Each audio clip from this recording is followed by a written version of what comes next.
जिस चिराग पासवान और जीतन राम मांझी पर एनडीए ने बहुत भरोसा किया था, इस बात के लिए भरोसा किया था कि इनकी वजह से एनडीए में दलित और महादलित वोट इकट्ठा हो जाएंगे, एकजुट हो जाएंगे और हम इन लोगों के साथ रहेंगे।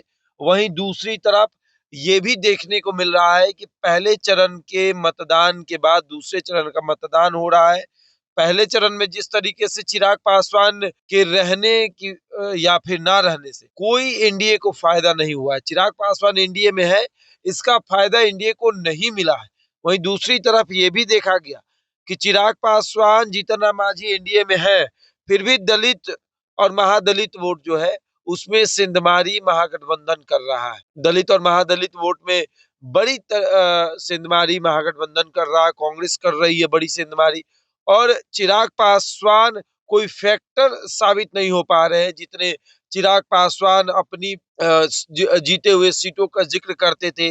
चिराग पासवान जिसके लिए बात करते थे कि हमारा स्ट्राइक रेट, उस चिराग पासवान का स्ट्राइक रेट इस बार बढ़िया से, यूं कहे कि बताओ एकदम अच्छे से पता चल जाएगा कि स्ट्राइक रेट क्या है, वो पता चलेगा।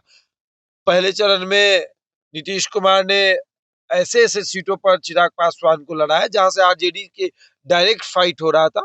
दूसरे चरण में चिराग पासवान सीमांचल क्षेत्र से चुनाव लड़ रहे हैं जहां पर कांग्रेस से उनकी डायरेक्ट फाइट हो रही है।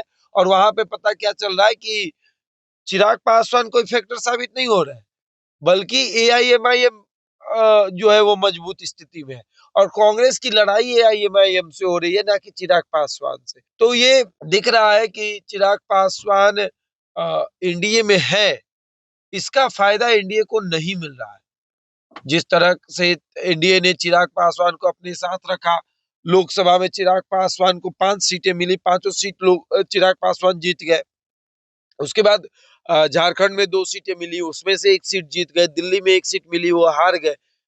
फिर भी चिराग पासवान का स्ट्राइक रेट का जो गुणगान रहता था कि बेहतर स्ट्राइक रेट, बेहतर स्ट्राइक रेट, हम इतनी सीट जीत चुके हैं, इतनी सीट जीत चुके हैं, तो उन्हें 29 सीटें एनडीए की तरफ से दे दी गई, जिससे भाजपा के कई नेता नाराज भी हुए थे। स्ट्राइक रेट की बात करने वाले चिराग पासवान को बता भी रहे थे कि असली स्ट्राइक रेट क्या होता है। लेकिन इस बार जब सीटों का बंटवारा हुआ, जब नीतीश कुमार की कई सीटें चिराग पासवान के पाले में गई, तब नीतीश कुमार ने एक बार आंख बंद किया और चिराग पासवान को सेट कर दिया कि कहां कहां चिराग को चुनाव लड़ाना है।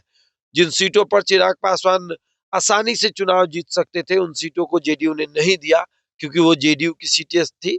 बहुत सारी सीटें जेडीयू की सिटिंग सीटें थी और बहुत सारी ऐसी सीटें थी जिन सीटों पर चिराग पासवान की वजह से जेडीयू चुनाव हारी है।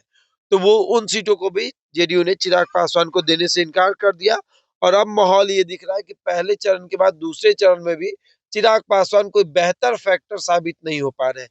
दलितों के वोट बैंक में उस तरीके से अपने मतलब ट्रांसफर नहीं करवा रहे हैं दलित वोट, जिस तरीके से करवाना चाहिए था।